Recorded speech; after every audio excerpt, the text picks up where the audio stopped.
What up, though, y'all? It's your boy Shane G. We are back with another episode of Politics as Usual right here on the Ethos Media Network. Make sure you like, you share, you subscribe. We got a brand new show dropping on Monday. It's called The Bar Exam. Make sure you check that out. Now, while we're here today, is basically we're going to go through some tweets from my man Socialist MMA on Twitter, representing the Revolutionary Blackout Network, a group of brothers and sisters over there, just telling the real, telling it like it is. And we're gonna go through some of his tweets because I know a lot of you, like me at one time, probably were fans of the squad. AOC, um, Rashid Tlaib, Ilhan Omar, Ayanna Pressley, and then later on Corey Bush and Jamal Bowman. Um, what we're going to discuss right now is we're just going to go through my man's tweets and then we're going to discuss what's actually been going on behind the scenes, how they themselves are not necessarily taking money in a corrupt sense, but they're definitely acting in a way that aligns with the people who are. So I'm not saying that they themselves have been corrupted by money per se, but they possibly have been corrupted by power, corrupted by their positions, um, corrupted by their celebrity. I don't know what it is, but it's something because we're gonna go through this right here. The only people who still support AOC in the squad are privileged motherfuckers who run only on vibes. They don't care about their votes. They don't care that they're ineffective. They just like their tweets. That's it. So this is AOC is the rotating hero this time. The rest of the squad voted for increased military spending and additional funding for DHS and ICE. Ilhan Omar and Corey Bush voted to fund ICE. Rashida Tlaib voted present. They are literally doing the same strategy over and over. The squad has one person vote no, one person votes present. The rest take the L for the Democratic Party team. They are so shameless. This is 100% coordinated. The squad do coordinate their votes, but they only to provide cover for the Democratic Party. They let AOC get a W here because they know she's been taking a ton of heat recently. How do people still fall for this? So what he's saying is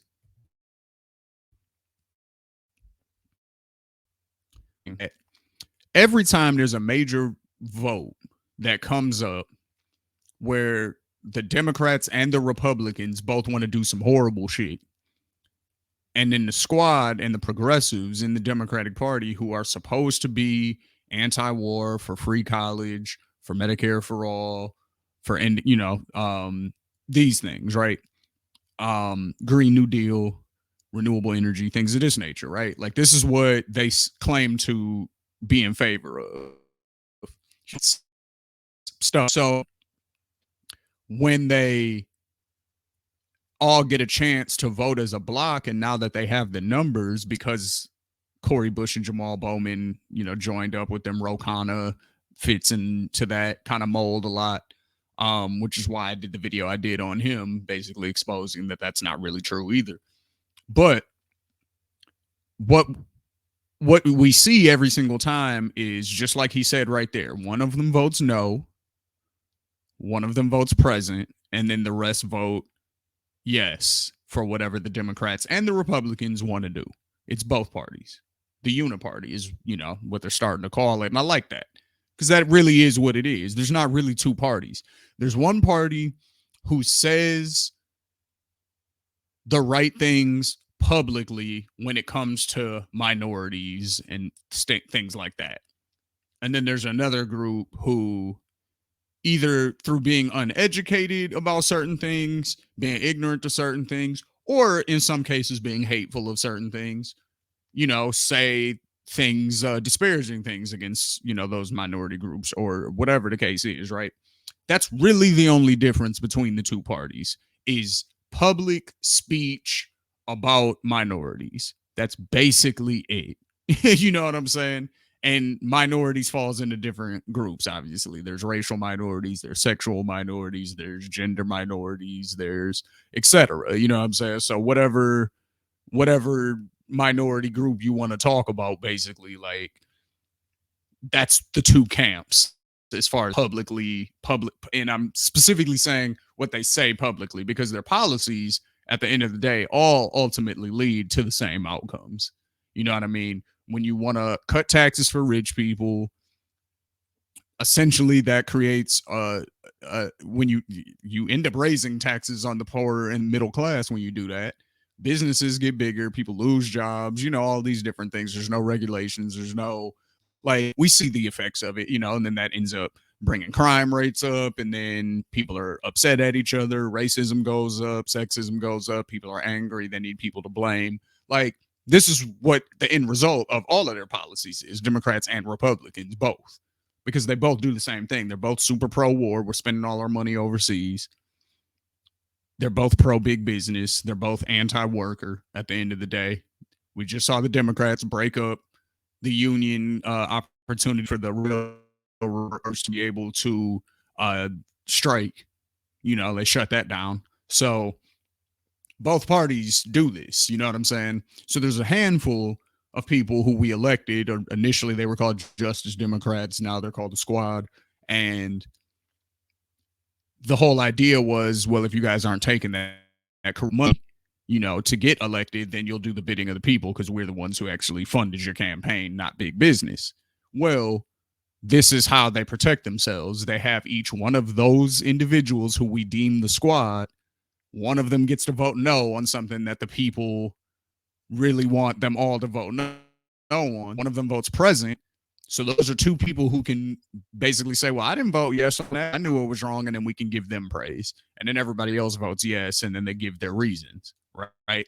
That's what happens every single time. We saw it with the ALC Nancy Pelosi thing when ALC was crying on the floor of the House. Remember that? That was one of those moments, you know what I'm saying, where she was like, I can't believe we're doing this, but you voted present, though. You switched your vote from no to present, I believe. So this is what happens, you know what I'm saying? So again, if you don't want to go as far as to say they themselves are corrupt, cool, you can do that if you want, but they're absolutely acting in a corrupt manner, and they vote in line in a way that always makes sure that the corrupt side wins, but gives a little bit of favor to one of them at a time to make sure, or two of them at a time, if you want to give the present vote credit, because it's not a yes vote. But just say no then. Like, it's stupid. It's stupid to vote. Like, that's dumb. It's not dumb because it's coordinated. So it's only dumb if you believe them that they're sincere, I guess. So that's really all I got for y'all today. I just really wanted to discuss why the Democrats, even though we keep electing quote unquote good Democrats and progressives, why the party itself is not really getting any better. It's because, in my opinion, they've either fallen in love with the power, they've fallen in love with, the money, because they make a decent salary being, representatives and things of that nature. So it may not be the fact that they may not be Hillary Clinton corrupt, where they're just taking deals, and, they're not Nancy Pelosi corrupt, where you up 100 million since you've been in the government. They're not corrupt on that level, but they're corrupt in the sense of book deals. They know they can get those the longer they stay in government and the more famous they are. They're young. They're women of color. So these are things that the mainstream media likes. You know what I'm saying? And I'm not saying that that's good or bad. Like, it's a good thing. I would say that, mainstream media celebrates women of color. Like, that's dope. So I'm not saying that's a bad thing, but it does lend into the whole celebrity aspect of it. Like, you got to remember, these are politicians at the end of the day.